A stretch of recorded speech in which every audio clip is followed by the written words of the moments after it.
The younger generations, they like to try, if they're going to buy 20 different bottles of whiskey in a year, they're from 20 different distilleries. And so they're going to explore very differently than how consumers before us did. Let's talk about your flagship product, the QuintEssential American Single Malt. What makes it unique and how did it achieve this new legendary 97-point score in the Wine Enthusiast? Yeah, that was such an incredible, the day that we found that out was a really great day. What makes our QuintEssential unique is if you age a bourbon in Texas for 6 years, you might lose 40% of that barrel to just evaporation. Yep. I'm going to look forward for the Tokaj finished single malt. Actually, I'm Hungarian, so that's why I'm really interested in that. Oh, no way.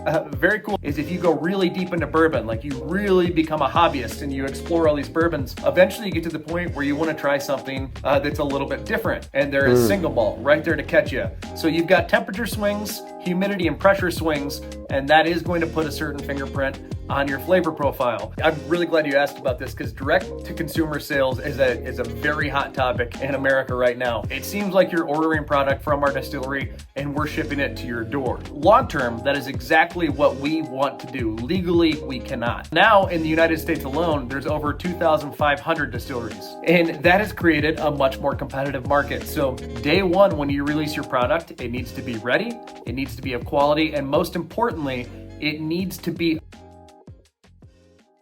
Hello everyone, this is the Caparpát podcast, and today I'm joined by Murphy Quint, the master distiller at Cedar Ridge, Iowa's first and leading distillery producing award-winning spirits like the QuintEssential American Single Malt.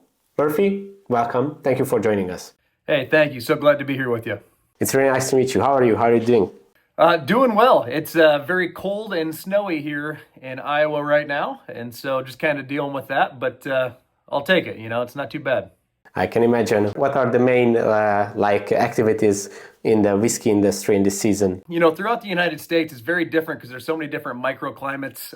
There's so many different regions that have different activities going on. Here in the American Midwest, it's fairly unique because it's very cold and very snowy for a period of about 3 or 4 months. And you have to deal with a lot of ice and things of that nature. So how it usually works for us at Cedar Ridge is, October, November, December is very busy. You're selling a lot of product, you're packaging a lot of product and shipping it to distributors. But once you get to January, February, around that time, things really slow down, and that kind of becomes a bit of a rest period, a slow period to kind of catch up on all the things that you fell behind on. So it works out well because the weather that we have to deal with, it does kind of get in the way of our operations. It makes it a little bit more difficult to be efficient. So naturally, it works pretty well. I see. So going back to your story, I think your whole family has a very interesting journey in this industry. I think your grandfather or great-grandfather started it, and it's dating back to Germany as well. Can you tell us this story? Yeah, so I do have a very long family history when it comes to this industry, specifically in things like grape growing and brandy production. Now, neither of those are really my calling or my expertise, but it definitely is my heritage. And so, yeah, that started many, many generations ago based out of Germany. Still to this day, there are plenty of people in Germany with the last name Quint who work in the wine industry. So plenty of long-lost family relatives that are still over there doing the same thing. Fast forward to more modern times, my parents, they started Cedar Ridge Winery and Distillery, officially opened it in 2005 to actually start selling products and things of that nature. But really it started in 2001 when they acquired some land to plant vineyards and to kind of get this whole thing rooted and started. There obviously is a long heritage and historical element to all this, but I would say that where it all roots from is that my family has the desire to work the land and to be tied to a piece of land to grow crops. Here in the state of Iowa, that's something that we're very well known for, specifically is corn production. So both of my grandparents on both sides, lifelong family farmers, things of that nature. So both of my parents, in addition to having the wine production and brandy production in our roots, we also have a lot of corn and soybean production in our roots. So for many generations now, my family's been tied to working the land, operating the land, and Cedar Ridge really has a lot to do with that. That sounds amazing. So your parents, as far as I understand, they started with planting grapevines? Yeah, so that happened really in about 2001. They acquired a piece of land and started planting grapevines. And at that point in time, So I'm 36 years old now, but back then I would have been 14, 15 years old. And I thought that was a crazy idea to do something like that. I had never really heard of anyone in our area doing that.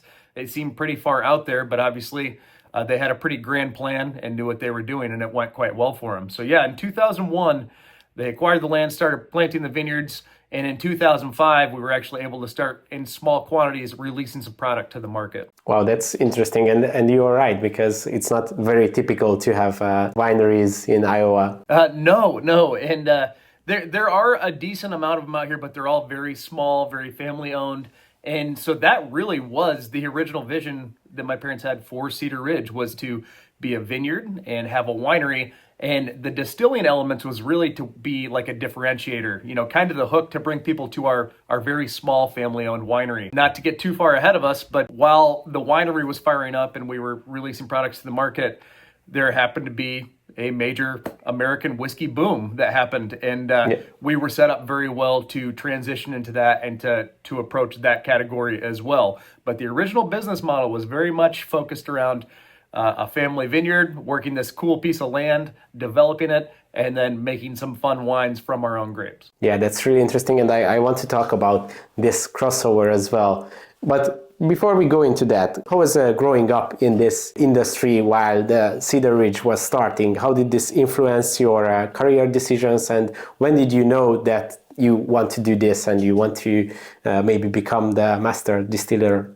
Yeah, really good question. So, I kind of have a unique situation when it comes to getting into this industry. I found, especially in whiskey production in the United States, most people who get into whiskey production, they start somewhere else and then they transition into it. For instance, maybe you went to school, you became an engineer, and you just realized that you didn't love it, and so you wanted to chase a passion project and go work in the world of whiskey. That is much more common than my situation. I obviously was kind of born into this. At a very young age, my parents started a winery and distillery, and so kind of by default, I was working in the industry, just helping out on nights and weekends, and at that point in time, I was in high school and I didn't really think much of it. It was just my family business, and I wanted to help and I needed to earn a little extra cash to put, gas in my fuel tank and go hang out with my friends, things of that nature. What happened though was I kept doing that until after college. After college, my girlfriend at the time, she's my wife now,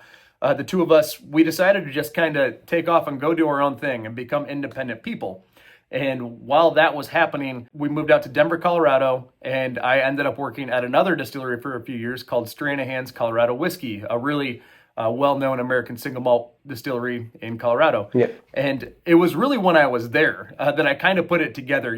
I got away from the family business for a little while to kind of become my own person, and that's when I realized, wow, my family business is actually a really neat concept. And sometimes when you're in it with your family, it's hard to see that because you're wanting to do your own thing and have your own plan and your own vision. Yeah, it's hard to zoom out. Exactly, to zoom out and kind of get a unique perspective. Well, I spent some time at another distillery, and the people that I worked with there were incredible. The product that we were making there was and still is incredible.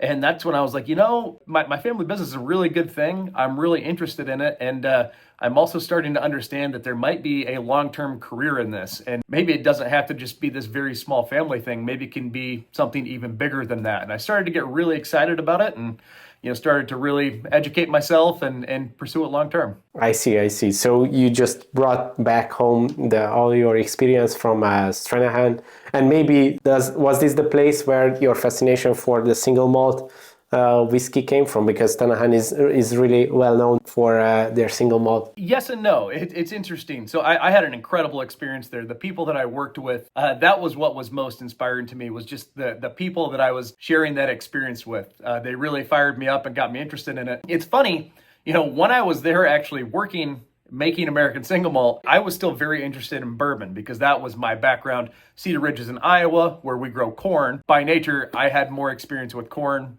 bourbon production. And so I was very interested in working at a single malt distillery, but my passion was more along the lines of bourbon. Well, it was funny. One night during a night shift, I had a shift mate who brought in a bottle just to sample. That was a very common thing, and still is a common thing in our industry, to bring in bottles from other distilleries and just try them and check them out and learn from them. And he brought in a Scotch that I fell in love with. It was a Balvenie 14 Caribbean cask, a very readily available bottle. But I had never really explored Scotches at that point. I mean, keep in mind, I was like 23 years old at the time. And so I hadn't had much experience with that. And he brought that bottle in, I tried it, and I was really blown away by it. The rum finishing cask element to it and things of that nature. And so I really started to explore Scotches while I was working at this American single malt distillery, and all that combined kind of created my love for American single malt. I can't really attribute to any one thing in particular. It was just all of that kind of created a perfect storm. And now you fast forward to today. I mean, I do still love bourbon very much, but I'm very much a single malt person. And a lot of it I kind of attribute back to those years when I was 23, 24, working at Stranahan's and exploring the Scotch category. I see. So it was like the perfect combination of different influences. I think maybe we should clarify for our audience, because mostly our viewers are from the wine industry, some of these terms to make sure that everybody is on the same page.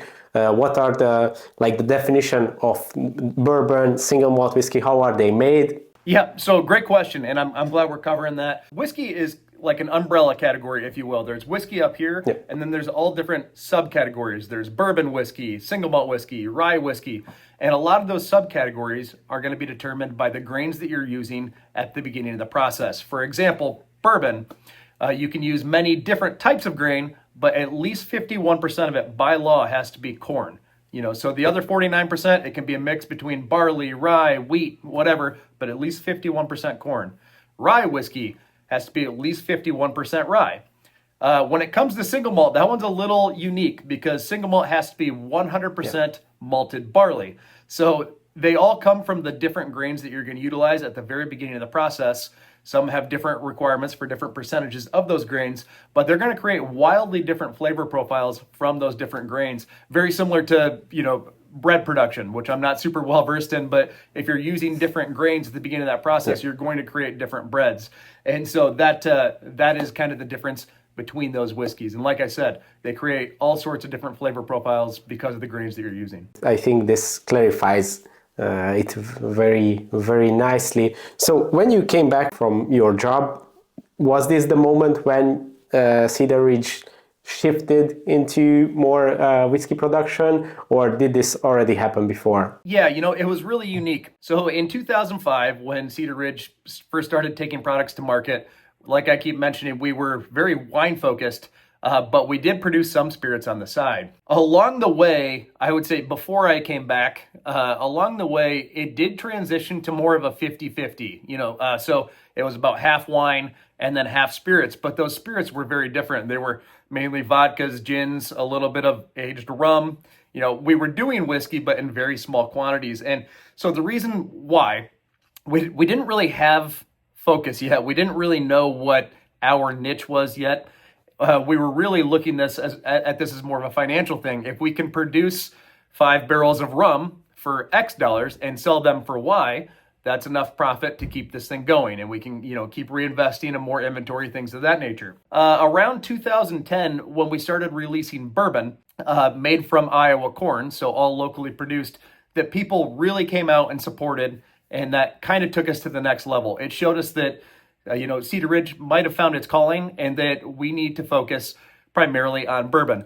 So after we started focusing on bourbon, we really started ramping up production and things of that nature and putting more barrels away in our inventory.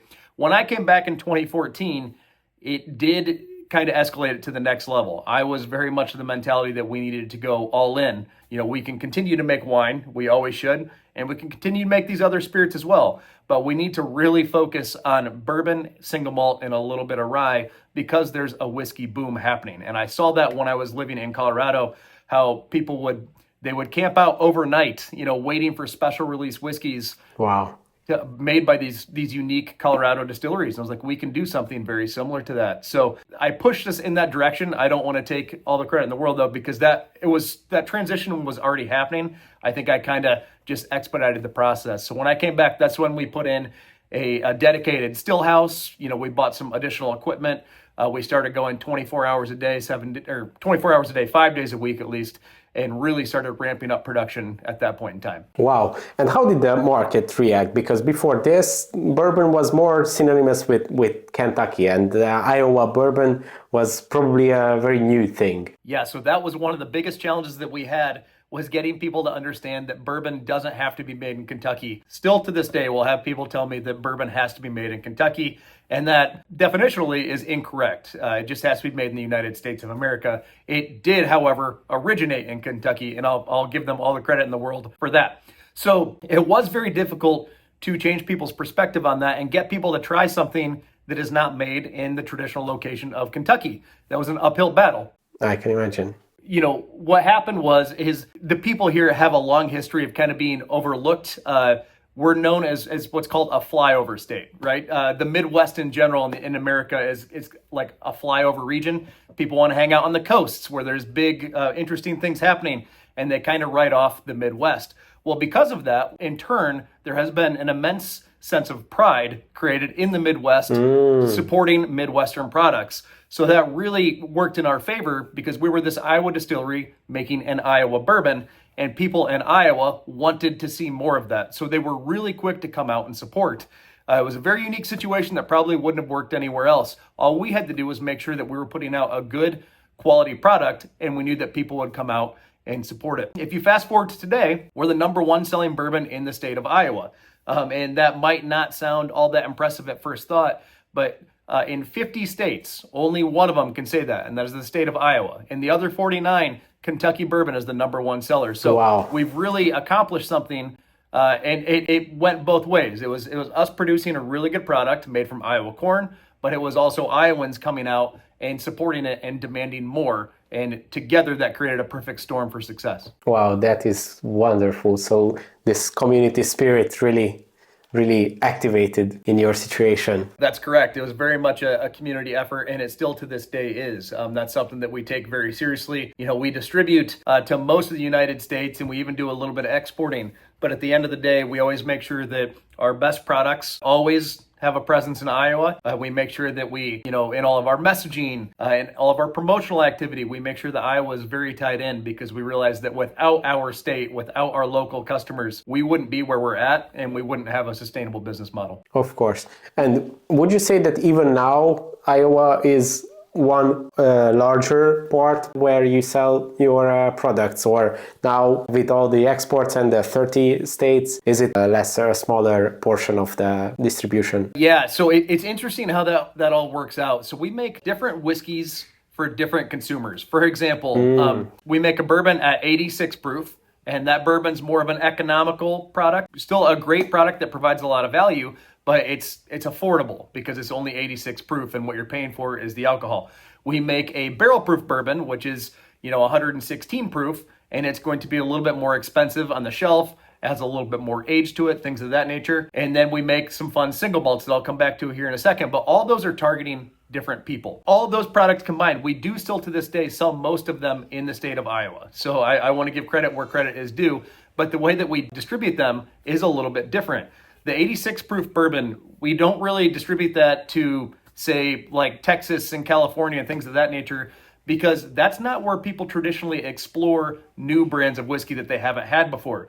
Where people explore a lot of the newer brands is at the higher proof stuff, because that's a different type of consumer who's going to explore new brands rather than being brand loyal to one. For example, you might have a dad or a mom, a grandpa, a grandma who traditionally buys just one brand of whiskey, and they don't really explore other categories. The generations before us, they get very brand loyal.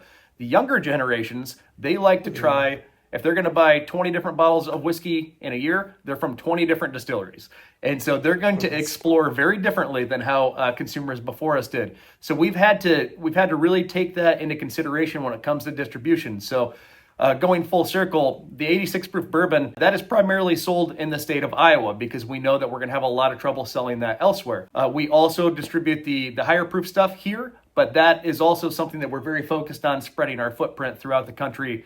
And then when you get into the single malts, that's about as decentralized as it gets. We sell smaller quantities of that. Instead of shipping pallets around the country, we ship layers of it around the country. And then we also sell a lot of it online. And we lean on things like social media to promote it so that people go from social media to online and then it ships to their house. So they all have very different strategies, different footprints. But long story short, yes, the primary source is the state of Iowa. That is where we sell the most of our product. Those are really interesting tendencies, and that's fascinating that to reach newer consumer base, it's the higher ticket products are the ones that can penetrate those new places. Did you notice any other tendencies like between the different states or anything that some products are, some styles are more popular somewhere? Yeah, it's really complex and kind of hard to figure it all out. So in the different states, first of all, there's different laws that really complicate everything. Oh, yeah. There are 50 states with 50 sets of laws. And when you're distributing to them, you have to understand all those rules and regulations or you're going to get yourself in trouble. That's one element. But as far as the consumer goes, yeah, even that is very different.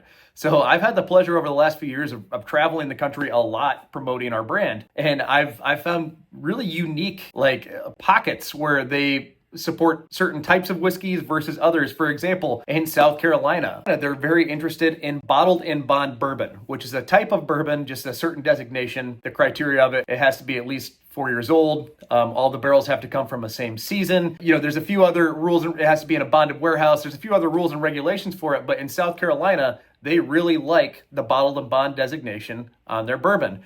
Whereas if you go to a place like Missouri, they don't really care about that. The reason why, I have no idea. It's just kind of how it's all unfolded. When it comes to single malt, there are certain markets.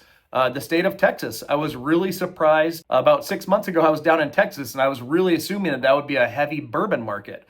And the people that were at the events that I was at, they were really interested in American single malt, which surprised me. But if you go to, say, Connecticut, they probably don't have as much interest in American single malt. So state by state, there are these different trends. And it's really hard to track them and to see where they're going to go because you don't even really know how they're developing. I mean, my best bet is that what's happening is these smaller distilleries, similar to Cedar Ridge, are opening up in each state. And they're kind of influencing the local consumers to like a certain style of whiskey. And then that trend grows even bigger and bigger, creating these pockets where people appreciate different things. So yeah, that's just one thing that I've noticed over the last couple of years as I've been traveling around the country more and more. That's really interesting to see these differences. You mentioned that you with the different regulations in the different states you can get in trouble. I'm interested in those regulation differences as a producer because I'm also a lawyer and it fascinates me how these regulations work in the US. So what are the differences that you have to pay attention to as a producer between the states? Yeah, so first thing first, in the United States, we have what's called the three-tier system, which originally started out as a good thing to create transparency and eliminate corruption in liquor distribution, essentially. And that three-tier system requires us to go from, the producer to a distributor to a retailer. You can only be one. Some people have found some gray area and figured out how to be two of those categories at this point, but really there's supposed to be someone who manufactures it, sells it to a distributor, the distributor sells it to a retailer. So that's something that happens throughout the country in general. From there, it gets a little bit more complicated. In a certain set of states, I'm not sure how much, it's somewhere between like 9 and 13 states now. They're called a controlled state. The state of Iowa is actually one of them. And in controlled states, there is a government agency who is going to regulate liquor distribution. For instance, in the state of Iowa, they're called the Iowa Alcoholic Beverages Division. And so they end up operating as a distributor. So instead of us calling a distributor and saying, hey, we want to ship you some product so you can take it to the retailer, we actually have to drive it to the Iowa Alcoholic Beverages Division, go to their warehouse where they will mark it up, and then they will distribute it to a retailer. So That's going to happen in, like I said, somewhere between 9 and 13 states where you actually have to get registered with a government agency and they have a monopoly on the liquor distribution in those states. So it gets very difficult to get in with them because they only accept new products a couple times per year. So you have to travel there, show them the product, convince them that it's going to sell well and things of that nature, and then maybe they'll let you in. In other states, they don't have any government agency at all that regulates that. You simply go from your distillery to the distributor and try to convince the distributor to sell more of your product. In some other states, I think New Jersey is one of them, they have some retailers who are privately owned and then some government-owned retailers. So there's different strategies on how you get into those. And I might have botched that a little bit. I'm not too familiar with that state. I just know that there's a couple states that have different styles of retailers and they take different strategies to get in them. So it's just a very complex market. And as you can imagine, if you're a big distillery, well, you've probably got the staff and the funds to navigate through all that. Yeah. But if you're a very small distillery, like much smaller than Cedar Ridge, and you're just kind of a mom and pop shop, it's going to be very hard for you to figure all those rules and regulations out. It's going to be hard for you to navigate through them. There's a lot of money along the way with registering in each state and making sure that the distributor is going to get kickbacks for selling your product. All that gets very complex and complicated. And it really, at this point, the system is kind of stacked against the very small distillery. And it's more like the deck is stacked for the big distillery that can navigate through it all. In this three-tier system, you cannot be only one of these agents. What happens with the direct sales on your website? I'm really glad you asked about this because direct-to-consumer sales is a very hot topic in America right now. And what you're seeing online, if you go to our website or another distillery's website, it seems like something that it's really not. It seems like you're ordering product from our distillery and we're shipping it to your door. Long-term, that is exactly what we want to do. Legally, we cannot. So what is happening is there's third-party agencies that basically will create a subpage on your website and you can order the product on our website, but really it's going through a third party and they're selling it to you. So if you want to buy a bottle online, say of Cedar Ridge Bourbon, you go to our website, you click buy. Well, that's actually, the product is already at another location, different business, and that sale is going through that different business and shipping to your door. As a consumer, that probably sounds okay, but what you got to keep in mind is as a producer, that's another cut coming out of profits. That's another step along that. It is still going from the manufacturer to a distributor, and then to this third-party agency, and then to you. So it's an additional markup, and it's gonna make it very hard for that to be sustainable long term. So I'm working with the American Craft Spirits Association, the American Distilling Institute. There's all these different associations and alliances in the United States right now campaigning and lobbying for us to get the right to distribute straight to a consumer. Because like I was saying earlier, right now the deck is stacked against us. I mean, we really cannot get our product from point A to point B efficiently. And the last thing I want to mention on that is that about 20 years ago in the United States, there were a lot of distributorships. There were a lot of different distributors that you could sell your product through to take it to market. What's happened over the last 20 years is consolidation. They keep buying each other, they keep merging with each other, and now we're at the point where there's only 3 or 4 big distributors in the entire country. And so what's going to happen is it's going to be really hard to stand out in their portfolio. As a matter of fact, if I sign Cedar Ridge up with distributor X, we'll call them distributor X, they might have 2 other bourbons in their portfolio that are incentivizing them to sell the product more than I can afford to incentivize them. And at that point, they're almost incentivized to not sell my product. You know what I mean? So they're supposed to be our distributor, but they're being incentivized more by someone else. And therefore, we cannot get our product through that distributor, which is a problem because legally we are required to use a distributor.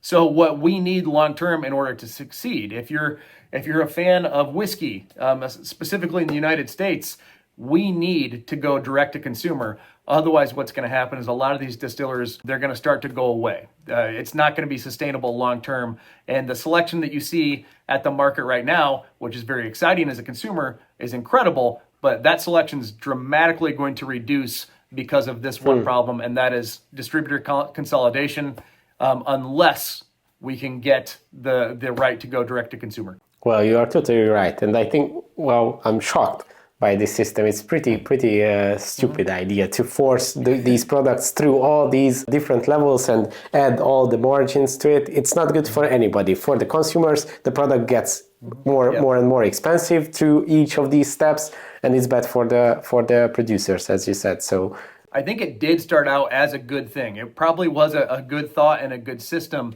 Just what no one saw coming was the distributors basically merging to the point where they had monopolies. And now you're required to use these monopolies that really don't care about your product. So I want to give a little credit to the original system. And I think it probably did have good intent at one point in time, but now it's completely working against the market. What was the original intent? How did this help at the beginning? Coming out of Prohibition, when there were a bunch of distilleries firing back up or new ones coming online, I think that there would have been a lot of small distributorships. And so that it works well when there's a lot of distributors, right? If there's 500 distributors and there's 2,000 distilleries, well, you can get your product into a distributor who's actually going to go out and try to sell your product. But if there's 2,000 distilleries and only 4 distributors, it's, as you can see, that's a pretty tight funnel. And it's going to be very hard to get them to care about your product, to actually sell it. It's going to be very hard to get them to even, want to give you the time of the day and respond to your emails, because they have so many different products from so many different producers in their portfolio. So when there's a lot of producers and a lot of distributors, it works. And I think that was the original system. But when there's only a few distributors, it completely works against the market. Correct. I understand that it worked better with more distributors, but what was the advantage of prohibiting the producers from also selling? Yeah, I don't entirely know. I'm assuming it was probably put in place for fair play. I mean, I suppose without the distributors, maybe big producers could kind of monopolize things. The person who is going to reduce prices or give the most kickbacks straight to the retailer is going to have the biggest advantage by putting a layer in place, being the distributors. I'm imagining that creates some sort of a filter, and at one point in time would have leveled the playing field. Like I said, just where we evolved to now, it kind of works against us. So yeah, I'm not entirely sure the original intent, but I'm guessing it was to create a more balanced and fair play setting. I see. Well, I hope that you succeed with these endeavors and make the system fair again. Yeah. Let's talk about your flagship product, the QuintEssential American Single Malt. What makes it unique, and how did it achieve this new legendary 97-point score in the Wine Enthusiast magazine? Yeah, that was such an incredible... The day that we found that out was a really great day. What makes our QuintEssential unique is it's really less of a product and more of a program, our QuintEssential American Single Malt program. And what we do is we produce our single malt, 100% malted barley as is required. We double distill it, and then we start maturing it, typically in ex-bourbon barrels. So that's all kind of fairly standard, very similar to how it might be done in Scotland. After about 4 years of maturation in the ex-bourbon barrels, that's when we start to get pretty creative with it, and we start transferring everything into secondary maturation casks. So because we're a winery distillery combination, we've got a lot of fun casks around the property that we can utilize for this. I also bring casks in from all over the globe. Sherry butts, port pipes, brandy casks, you name it, we're using those for this part of the process. Wow. So we transfer from our ex-bourbon casks into those secondary maturation casks, and we keep the aging process going just in these new casks. And so what that is going to afford us to do down the road is when the whiskey is ready, after say 6-7 years, we have a few different outlets. And these outlets for this product, they're very specific to the modern day market where people want to explore all these different products. So one, we can release them as unique single barrel offerings. For instance, we can release single barrel of single malt finished in a ruby port cask, a single barrel of single malt aged in a Amontillado sherry cask. We can take those to market as is so people can try them on their own. Or we can do our fun QuintEssential special releases, which is a blend of these different finishing casks to create something very unique. And that happens to be what we got our 97-point score for in Wine Enthusiast, was one of our special releases, which was a blend of these different finishing casks. And then there is a third option, and that is our Solera edition. We have 2 1,100-gallon Solera vats here at Cedar Ridge, and it's not a traditional Solera with like the pyramid of barrels stacked on top. It's more of a modern twist on a Solera, where we're constantly adding these finishing casks into the vat. We bottle it halfway down, and then we fill it back up. We bottle it halfway down, and we fill it back up. Oh, wow. So we're always adding these new finishing casks into that vat so that the flavor profile of it is going to slowly evolve batch by batch. And the way that I always say it is batch 14 and 15, they'll probably be fairly similar, but batch 14 versus batch 44, there's going to be quite an evolution that's happened in flavor profile because of all those different finishing casks that we added to the vat. So long story short, the Quintessential American Single Malt program, I would say it's quite culinary, if you will. We're using a lot of different flavor profiles that we're creating with a lot of different casks that we get from around the world. And then we're pairing them together to create something complex and unique that hasn't been offered to the market before. Wow, that opens up so much creative options and potentials and things to play with. And I think, especially in today's market, this is truly an interesting way to do it because it always generates interest. And I think the wine industry and the whiskey as well is all about the stories and all these interesting things that people want to talk about it. And this really gives the start to these conversations. You hit it right on the head. I mean, and whether it be wine, whiskey, or even beer right now, the market is so saturated, not even just in the US, globally. It's just very saturated. We've seen a lot of new producers come online.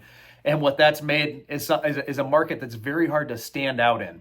And so by releasing stuff that is new and stuff that people haven't explored and experienced before, and also coming out with these fun single cask offerings so they can try all the different single casks, it creates, like you said, an opportunity to try a lot of new flavor profiles, a lot of new fun whiskeys that they haven't had before, and then they talk about it. You know, they'll post on social media about it, they'll carry on about it, and then word spreads. And in a saturated market, that's about the only way to proceed right now, because if we just have one or two products and they're the same every time, yeah, people might talk about it, for the first month that we release it, but they're not going to talk about it 2-3 months later, let alone 5-10 years down the road. So we have to keep doing new stuff, interesting stuff to stand out within this market in order to stay competitive. That's really smart, especially in the whiskey industry, I think. And as far as I see it, lots of whiskey brands are trying to homogenize. So it's trying to keep that standard, but it's the same all the time. But I think with this approach, you can really differentiate. And it's a bit more similar this way to the wine industry, because in the wine industry, even if wineries have like these traditional big old wineries, they have like not a huge spectrum, maybe 2 or 3 wines, their main wine, but still in the wine industry with the different vintages, it still creates this interest and differentiation between the different releases. But I think it's more similar to this, what you do. Absolutely. And we absolutely are inspired by vintages and things of that nature. That's something that has kind of guided us along this path. And I think at the end of the day, I mean, what you need is, once again, exactly what you said. And that is, you need these new things, but you also have to have a volume driver, right? I mean, because without one, the other is not sustainable. We can keep coming out with new stuff in these small quantities and small batches and things of that nature, but that's probably not going to be enough to keep the lights on here and to keep everyone employed. So what we need to do is we need to use these new releases that are getting 97-point scores and creating a lot of buzz, but then they also help drive people to our more economical everyday offerings, and they help build those brands, because that, at the end of the day, the stuff that is a little bit more basic and a little bit more readily available, that's what's going to make everything sustainable. So without one, the other really doesn't work or exist. Makes sense. Could you share only the percentage of what is coming from these special editions whiskeys? It gets a little complex because you kind of have to keep breaking things down, but of everything that we sell, at least on the spirit side of things, bourbon is going to be about 80% of it still. I mean, in the United States, bourbon is absolutely king, and which is weird because globally, single malt is going to be the more consumed, at least widely consumed product. But in the United States, it's very built on bourbon. And so still to this day, about 80% of what we sell is bourbon. The remaining 20%, I'd say about 15% of that is single malt, and the remaining 5% is going to be rye. So we only do a little bit of rye just to kind of round our portfolio. So even within that single malt, so I mentioned earlier, we have kind of our 3 different offerings. There's the Solera style, the single casks, and then the Quintessential special release. And those are about evenly split, 33% for each of them. We kind of use them to drive each other. The hard part is that single malt is in a very unique situation in America where it's still a very new category. So even though we're gaining a fairly decent share of the pie, a decent market share, the pie is still very small. So basically we're promoting all 3 of these and working with other distilleries to help promote theirs, because we need to grow the market for single malt in America before we can really start growing any particular segment of our own single malt. The last thing I'll mention is, bourbon. I mentioned about 80% of what we sell is bourbon. And yeah, this is a much better example because I mentioned that the 86 proof, we really sell that in Iowa, very little distribution elsewhere. But the clear majority of the bourbon that we sell is still that 86. We use the barrel proof to get new customers who were more enthusiasts, kind of the people that really know their stuff. We kind of bring them into the Cedar Ridge portfolio with that barrel proof bourbon that's a little bit more expensive. And then they are now fans of our distillery. And what they'll do is they'll buy that barrel proof to drink it neat. And, I call that one kind of a thinker. They'll want to sit and do a creative activity while they sip on their barrel proof bourbon. But they'll also want more of a volume product to have around their house if they're going to have friends over and make old fashions, things of that nature. Then they're now more likely to buy our 86 proof bourbon. So everything kind of comes back to that one. While it is not the product that we're using to hook new consumers, that is the product that we're selling the most of and that is going to keep the lights on here at Cedar Ridge. Makes sense. That's I think the very professional strategy. How does this 97-point wine enthusiast score affect the business? Is it like in the media, online, in the magazine? It's a huge thing, but does it translate to more customers or more interest in the business, or what is the reaction? Yeah, it absolutely does. There's a few different areas we can go on that. I mean, one, right now in a newer market, being American single malt, which has only officially been a category for like 3 days, you got to do whatever you can to stand out within that category.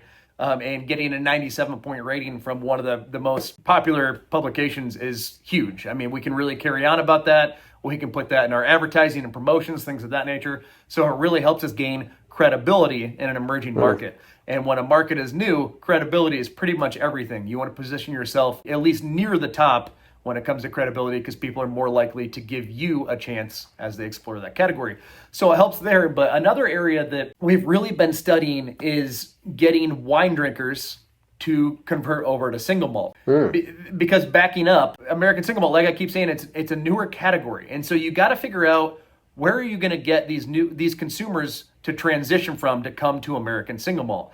And your first thought might be, well, you're probably going to get Scotch drinkers to join the American single malt whiskey movement, and that just absolutely hasn't been the case.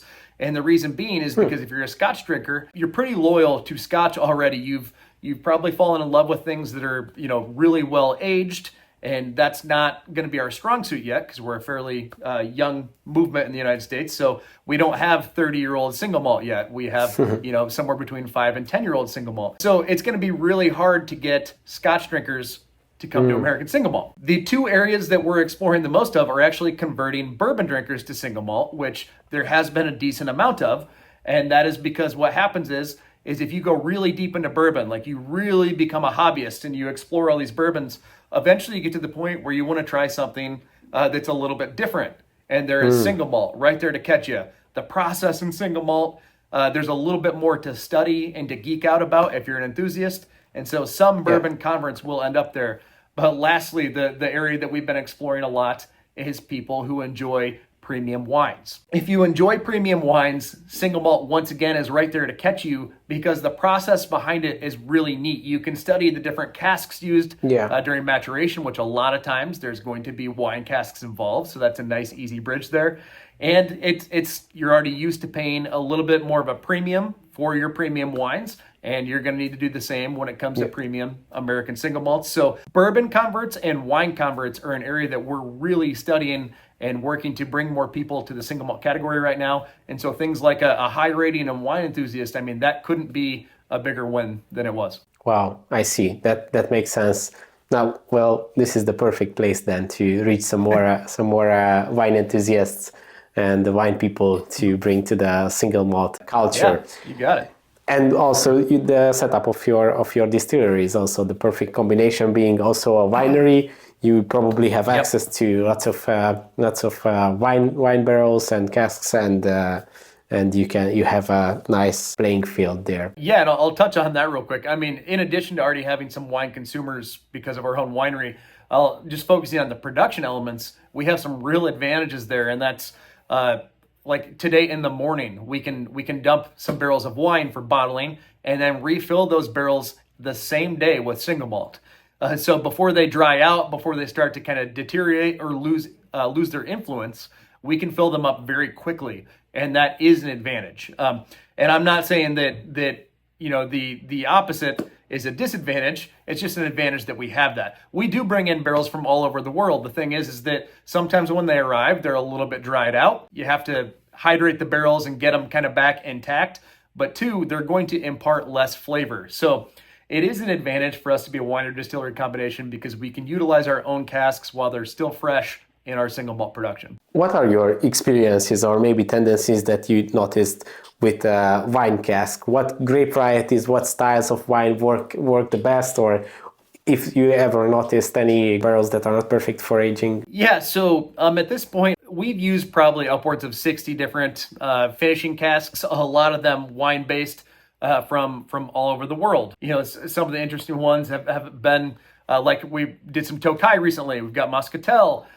We have a lot of our own grape varieties right now, like one that's not going to be very prominent globally, but is in the state of Iowa, is the Marquette grape variety. We're doing some really good single malt and ex-Marquette barrels, which I recommend studying if you're into that type of thing. So grape varieties in general, it's tough to dive in too deep to each one of them. I can tell you some of the casks that have put out the best single malt for us, and one of them that is becoming a very quick staple and that we've used in pretty much all of our special release QuintEssentials is Amontillado sherry butts. We've got a really good broker over in Spain who is sending us some Amontillado sherry butts, and they're just incredible. They have kind of given us a patented or a trademarked flavor profile that we can blend into these fun special releases, and a lot of that can be attributed to the Amontillado style. Now, why that in particular is putting out better single malt for our distillate than say Oloroso or PX, I'm not entirely sure, but for some reason the way that these Amontillado casks are finishing our single malt just works incredibly well. So long story short, we're using dozens and dozens of different finishing casks. We're slowly dialing into which ones work really well, which ones are underwhelming, and I think 10, 20 years from now we'll probably get into a situation where we have a little bit more of our staple variety. Rather than having 40 to 60 different types, we'll probably have 4 or 5, maybe 10 that we know work really well with our particular distillate. Such a fascinating discovery. The Tokai barrel sounds really interesting. Is it a Tokai Yasu barrel? One of the frustrating things about using barrel brokers throughout the global market is that a lot of the times they can give you some detail, but they can't give you too much because they'll have things like NDAs and things like that in place. So they can't reveal too much information because that'll tell me the specific producer that started out with it, and a lot of times that's against the rules or highly frowned upon. So a lot of times they can only give me a little bit of information. For example, even the Amontillado sherry butts that we get, I know like the specific ones that I want them to keep going after, but they cannot tell me the producer in particular they're coming from. One, to protect the producer, but two, because if I figure out who the producer is, I can cut them out of the mix and just go straight to the producer. So I see, yeah. A lot of the times, they'll be able to give you some information, but not all of it, which can be a little bit frustrating. That's interesting. But what happens with the barrels that are like the name of the winery is on the barrel? Do they remove it? They will usually try to sand that off. Sometimes they'll paint over it. There are times when we can see through it, and we'll every time we get finishing casks in, we've got 11 people on the Cedar Ridge operations team, and we're all a bunch of barrel geeks. And when we bring the barrels in, a lot of times we will try to do some investigative work to see where they actually came from. So sometimes we can figure it out without the broker telling us. Other times it's completely sanded off and we can't do any investigative work. I didn't know that this is such a secretive business with the cask. Well, yep. I'm going to look forward for the Tokai finished single malt. Actually, I'm Hungarian, so that's why I'm really interested in that. Oh, no way. Very cool. Well, yeah, we did do one single cask of that last year. It was one of our more populars. And since then, we have purchased more. I'll do some digging and see if I can figure out specifically what type for it, just because I do think that that's important. But we do have several others down the pipeline, and that I think you can expect another single cask coming out at the end of 2025. Exciting. Whiskey is often described as spirit of the place, much like terroir in wine. How would you describe the Iowa whiskey terroir? Terroir in whiskey is a really complicated subject. It is heavily debated amongst producers and even consumers, whether it's a thing in whiskey, whether it's not. I mean, as you well know, in wine, it clearly is. My dad is a big wine guy, and I mean, probably like you can, he can sit down with the glass, he can nose it, taste it, tell you the soil that it probably came from, the region that it probably came from. With whiskey, that gets a little bit harder, all right, because there's a few variables that make that very complicated. One, distillation. Distillation is going to pull a lot of the terroir out of at least the grain that you're going to get. And then you also have barrel maturation. That's going to complicate things too, especially if you're using things like charred casks.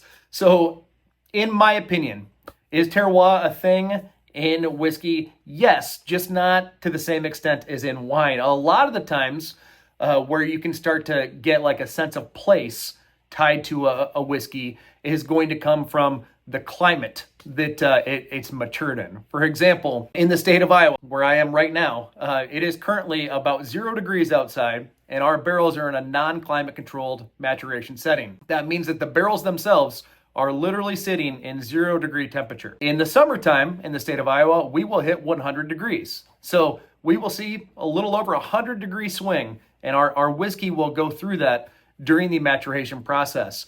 So you've got temperature swings, humidity and pressure swings, and that is going to put a certain fingerprint on your flavor profile. Then there is also the speed of maturation, which is a touchy subject as well, but it's tied to this. In a place like Texas, your whiskey is going to mature faster. It is going to develop mature flavor profiles faster in a warmer environment. That's just how barrel maturation is going to work. So in a place like Texas, if they're maturing a bourbon, they could probably develop esterification, those mature flavor profile notes, in about 4 years, when it would take us about 8 to do that. And the reason being because it's very hot, very humid most of the year. The trade-off is going to be they're going to lose a lot more to evaporation than we're going to lose, because whiskey's also going to evaporate out of the barrel a lot faster in warmer temperatures. So what I'm getting at is that you can't really pick up, I think the corn in this bourbon probably came from Iowa or Illinois or Texas. That's going to be really difficult to pick up. But what you might be able to pick up is certain notes that are going to be tied to the climate in which the barrel is matured. Even then, though, that is going to be very complicated. You're going to have to be fairly well versed in whiskey to actually be able to do that. Because there's even things like cask finishing, where if I'm using a wine cask to finish the whiskey, that's going to cover some of those notes up as well. So It gets very touchy. It is definitely a thing. You can absolutely tie your whiskey to a place. As far as being able to, as a consumer, taste that place, that gets a little bit more muddled and complicated. Yeah, I see. Well, that's interesting. You said that the aging facility is not climate controlled. That is a very lucky situation. In the wine industry, this is not not possible at all. You can't quite do that. But I will say, in whiskey, though, that is a huge part of the strategy. We talk about as producers all the time. Some producers will do a climate controlled setting. Some will pump humidity in the room to reduce evaporation. Some will keep a room at, say, exactly 74 degrees all year long, because that's where they feel they're going to get the best esterification. So there are a lot of different strategies in that. We're doing non-climate controlled here at Cedar Ridge specifically to tie our product to the state of Iowa. We're using grain from the state of Iowa, but we're also using Mother Nature in the state of Iowa to have an impact on our overall flavor profile. So it is a thing, but yes, compared to wine, we are very fortunate. You can't really go that route with the wine, or it's going to go pretty bad for you. Yeah, that's interesting. In whiskey, like the losses from the barrels, the evaporation is kind of crazy. Can you explain that? Because I read some statistics on that, but they are pretty shocking. Yeah, so evaporation during maturation, that's what's called the angel share, right? Because when you fill up a barrel and you empty the barrel, a certain percentage of it is going to be missing, and that has just gone to the angels. You'll never see that back. So that's kind of the industry term. And it is going to vary dramatically based on the location where it was matured. For instance, in Scotland, Scotland is a fairly cool, fairly damp location. I mean, regardless of which region in Scotland we're talking about, they can mature their whiskey in these dunnage warehouses. And, over a couple decades, maybe only lose 8 to 10% of that whiskey to the angel share, which Wow. is incredible. In the United States, we have all these different microclimates, right? If you age a bourbon in Texas for 6 years, you might lose 40% of that barrel to just evaporation. Wow. Which is crazy. That's really weird to think about, and it creates a problem for the consumer because the American consumer, at least, I'd say probably the global consumer, is really trained to pay attention to age. And that's not great. There's good things and bad things about age, but a 20-year product aged in a cold location versus a 6-year product aged in a hot location, it's not really fair to look at the age, because what you need to look at is the flavor profile, the esterification of it all, the mature flavor notes that have been developed through the aging process. So it gets very complicated, but the percentages are going to vary much by different region. In place like Iowa, what we lose is about 20%, and that's our average. Specifically in bourbon, we will lose between 20 to 22%. You have to keep in mind that we're going to lose the most during the first year because we're going to fill up a brand new barrel, and the liquid is going to saturate the barrel, right? So right in the first year, we'll lose about 14%, and then every year thereafter, we will lose about 3 to 4% just from evaporation.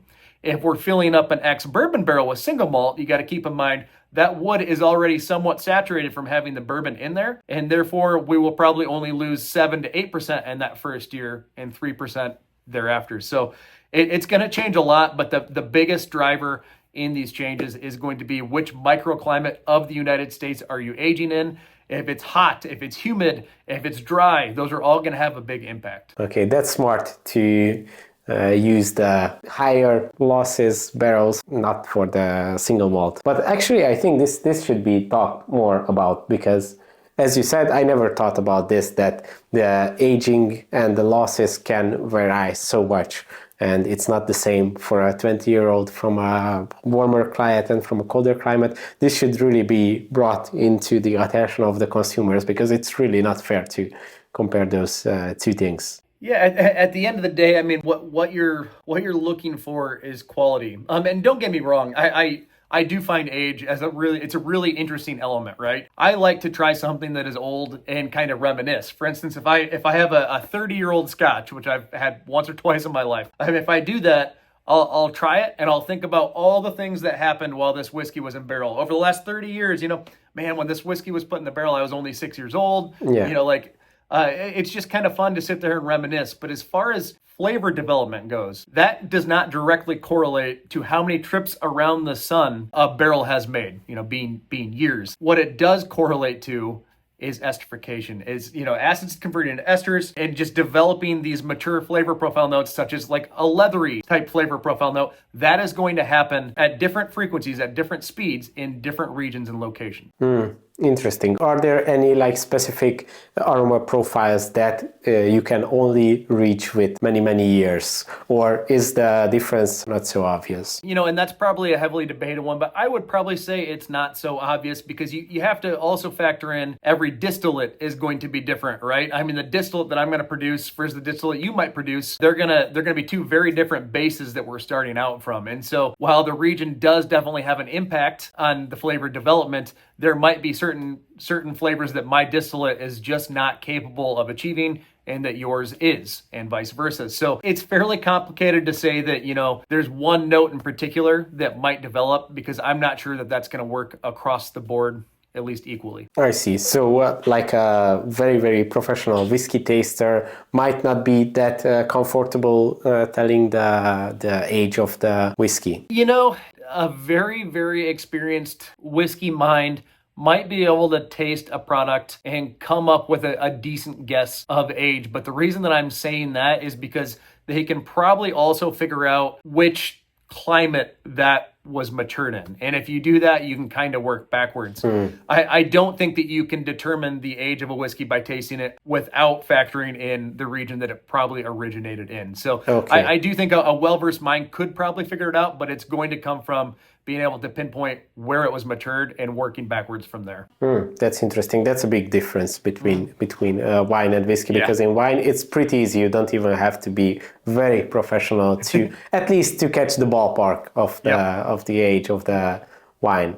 As you said, the American single malt is like an upcoming category emerging. How do you see it evolving, and how would you like to see Cedar Ridge's role in it? Yeah, so as far as Cedar Ridge growing within it, I would like to get to the point where long term that becomes something that we're really well known for. I mentioned that about 80% of what we produce right now is bourbon, and I do want to stay true to bourbon because we're in Iowa, where it makes sense to make bourbon from Iowa corn. So I don't want to lose that, but I would like to get to the point 10, 20 years from now where it is a little bit more 50-50, half bourbon production, half single malt. And the main reasons being, one, I'm extremely passionate about single malt, and two, because we're a winery distillery combination, and I feel like our single malt ties in really well with our wine background. So I do have a very strong sweet spot for single malt, and I hope Cedar Ridge continues to develop within the category. As far as how the category itself is going to evolve, there are so many variables right now that make it hard to predict. One, we're working in a massively oversaturated market. I hope that every distiller in the world makes it through this. I think that would be fairly optimistic. I think it is quite likely that we go into a state of correction and a lot of distilleries end up going away over the next 20-ish years, just because it's going to be impossible to continue gaining market share at the rate that we were able to 20 years ago. There's just too many of us now. So that makes it a little bit harder to produce. But one thing I will talk about that I do think a lot about, I'd say about 3-4 years ago, I was of the mentality that the United States single malt scene will eventually replicate something very similar to Scotland, where the regions all have their different types of product. For instance, maybe the Pacific Northwest will produce a single malt made with a certain barley variety. Maybe, down in Texas, they'll use all new American oak casks. And maybe in the Midwest, it'll be all about unique finishing casks. Basically, maybe everyone will have their own style and things will regionalize.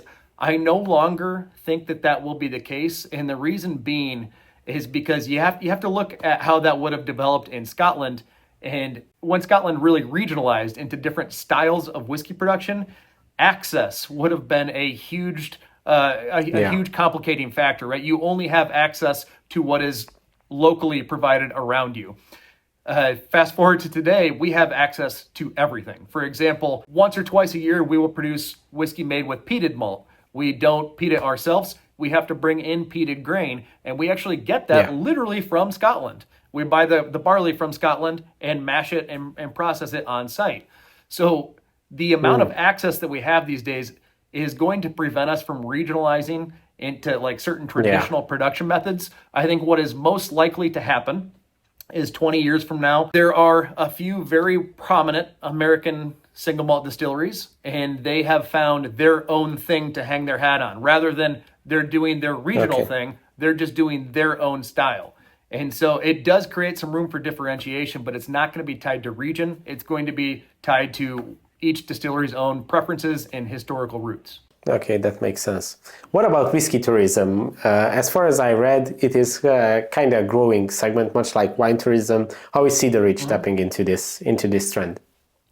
So whiskey tourism is a really interesting piece to this puzzle. It is becoming very important to the growth and development of our industry.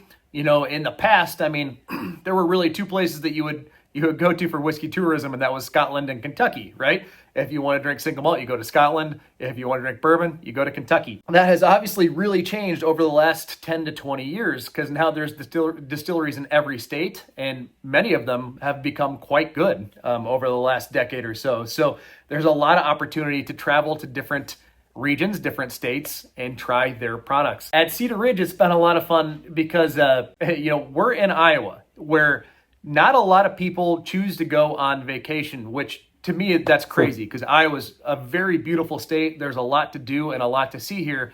But for one reason or another, it's just not typically on people's list to get to. And so I have a lot of pride in the fact that we've created a business that people actually will travel to from around the country and make a point to get here. We have also kind of backed into a few different strategies. For example, we have a wedding venue at our distillery. So just naturally, people are going to fly in from all over the country to attend weddings here. And then what they'll do is they'll discover our brand while they're here, and then they'll fly back home with bottles, share them with friends, and talk about it. That's so smart. We have tourism naturally coming here, and then we also have things that draw people here, and then they take those brands and those memories back home with them and help it spread. So whiskey tourism is a big thing. It will continue to grow and develop and become a bigger thing. And I think the distilleries that are going to be successful long term are the ones that have figured out how to tap into that. I wish you good success in this endeavor, and I think it is really going to affect positively the Iowa tourism. Before we wrap this up, what would be your advice to wine professionals getting into whiskey? How should they start? What are the things that they should start with in this segment? Yeah, so if you're a new professional thinking about getting into whiskey, specifically like owning your own distillery or something like that, I would recommend starting small, slow,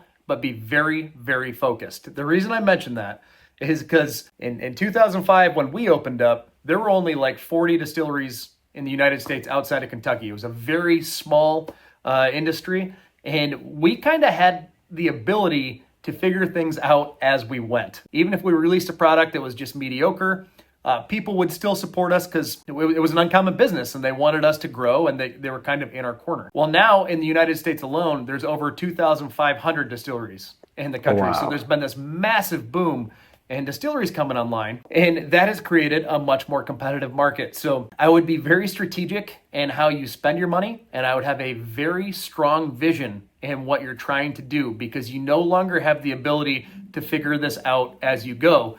Day one, when you release your product, it needs to be ready, it needs to be of quality, and most importantly, it needs to be of value to consumer. So if they spend X dollars on it, the value that they get out of it has to be above what they paid for it. Otherwise, they are no longer going to come back and support your product. There's too many options. They're going to go out and support someone else. So the market has definitely changed in that sense. You can still do this. You can still start a distillery, and you can still, be a part of all this. But more so than ever before, it's important to have a solid business plan, and it's important to have a very strong vision of what you're trying to do and accomplish, and staying focused on that. Absolutely. And more on the consumer side, for our wine lover audience, which Cedar Ridge bottle would you recommend to start with? So on the wine side, I'd have to go with our QuintEssential single malts as like an entry. I would recommend our QuintEssential Solera edition. It is a 92 proof single malt. The reason that I'm pitching that one here is because there are just so many different wine casks involved in it. That's the one that I mentioned earlier with the vat that we're filling up with all these different finishing casks. You can sit down and taste through that single malt, and you can find notes of sherry. You can find notes of like Cabernet, for instance, because there are Cabernet casks used in it. So you can really sit down and study that product in particular and try to pick out those notes, very similar to how you would experience a wine. And at the end of the day, I think that's what people want. Whiskey consumers and wine consumers alike is something that's going to provide an experience that's memorable, that's unique and interesting. And that Solera edition would be the one that I think that fits the bill. Perfect. I would recommend to all of our viewers to try it. Thank you for this exciting conversation. Thank you for sharing these stories and all the knowledge. Thank you so much for having me. This was a lot of fun, and hope to do it again sometime. Of course. Maybe we will do some whiskey tourism and check out Cedar Ridge in Iowa. I love it. Thank you for listening. Thank you for the views. And check out Cedar Ridge. Where can they find you? CedarRidgeWhiskey.com. They can learn pretty much everything they want to learn on us. And in addition to that site, you can also transition over to our winery page as well. So you can learn all things at CedarRidgeWhiskey.com.